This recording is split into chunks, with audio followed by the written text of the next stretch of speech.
ya ada hal-hal yang kita perlu perhatikan sebelum berinvestasi. Pertama, ya jangan investasi tanpa ilmu tadi ya, gitu kan.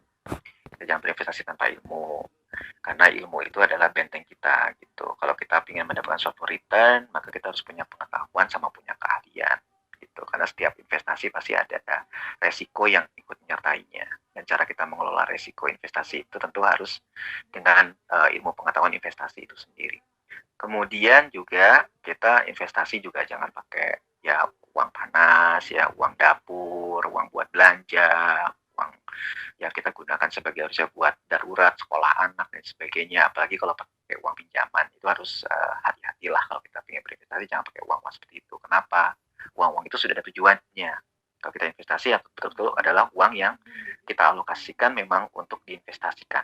Kalau kita mau belajar investasi pun juga ada uang yang dialokasikan khusus untuk belajar investasi. Gitu. Jadi kalaupun mengalami kerugian itu tidak mengganggu kondisi keuangan kita. Kemudian juga kalau kita ingin berinvestasi, kita harus cek juga profil kita, ya.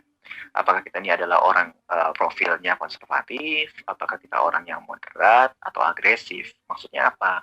Ini adalah berkaitan dengan seberapa besar kemungkinan kita untuk bisa menerima suatu kerugian investasi.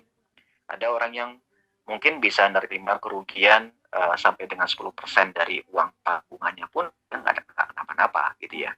Kenapa? Karena mungkin dia profilnya adalah orang yang agresif gitu. Tapi ada juga orang yang nggak bisa menerima sama sekali kerugian dari investasinya. Sehingga orang-orang ini berarti kan harus lebih baik menempatkan uangnya di tempat yang lebih aman dan memberikan suatu kepastian keuntungan. Misalnya ditempatkan di deposito ya kan, atau mungkin ditempatkan di obligasi negara ya, seperti itu yang dijamin oleh negara, sehingga kemungkinan kerugiannya itu sangat kecil, bahkan hampir nggak ada ya, karena dia adalah orang yang konservatif. Kita harus memperhatikan itu.